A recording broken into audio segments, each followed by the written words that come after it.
Unified Community Health is located within the Northeast Community Center, which serves a group of 8 urban neighborhoods in Northeast Spokane. Demographically, this area is significant for a high level of poverty, with 25.9% of residents living below the poverty line compared to 10.8% of residents of Washington overall. Youth mental health was consistently brought up as a problem in the area by providers and patients, and a family interview tour conducted by Zone in 2019 also found this was one of the top health priorities for the neighborhood. The high level of poverty in Northeast Spokane likely contributes to poor mental health through increased stressors and decreased parental support due to food insecurity and housing instability. Unify patients also reported that they felt like youth mental health was worsening in response to the COVID-19 pandemic. The results here from the Washington Healthy Youth Survey show high levels of symptoms of anxiety, depression, and suicidal ideation in Northeast Spokane youth, especially compared to the rest of Spokane County. And despite the clear need, there is a significant lack of mental health services accessible to families in this neighborhood. Northeast Spokane is home to many strong community assets, including schools, parks, and the Northeast Community Center, which is the home to Unified Community Health, as well as many other government programs and recreational opportunities for residents. Also located in the community center is Zone, a coalition of schools, businesses, and nonprofits working for Northeast Spokane families. Zone runs surveys, listening tours, and focus groups to engage neighbors to determine neighborhood priorities, and has many current programs for improving mental health. My literature review primarily focused on public health interventions to improve youth mental health, particularly associated with poverty.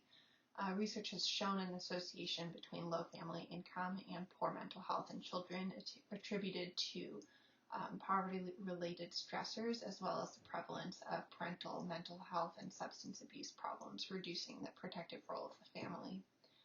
Mindfulness-based stress reduction is a program in which participants engage in mindfulness techniques such as meditation and yoga, cultivating an awareness for the present and thereby reducing rumination on past trauma and anxiety about future trauma. I focused on a randomized control trial conducted by Sibinga et al., in which a high-quality evidence-based MBSR course was taught in 2 Baltimore public schools by a local community organization over 12 weeks. And the trial focused specifically on the potential role for MBSR in improving mental health associated with experience of the chronic stressors of poverty. Outcomes were measured by student self-report surveys, and the significant results included decreased depressive symptoms, negative coping, rumination, and post-traumatic stress symptoms. In conclusion, MBSR courses seem like a very appropriate intervention for youth mental health in Northeast Spokane, as analysis of the literature supports the use of MBSR to decrease mental health symptoms and improve coping skills to deal with stressors related to poverty. The strength of this study intervention is that it was implemented by a community organization similar to Zone, and although Zone does not teach during the school day, this could probably be easily incorporated as an after-school or summer activity.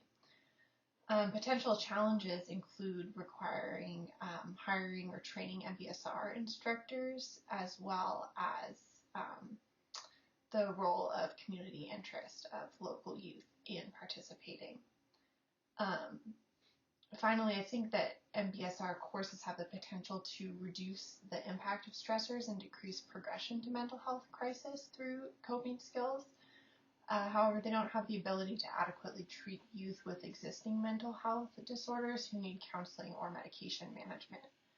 And the program also doesn't address the underlying causes of poverty-associated youth mental health problems. Therefore, I think this intervention could be implemented in conjunction with other community-based efforts to address neighborhood inequities and increase access to youth mental health care in Northeast Spokane.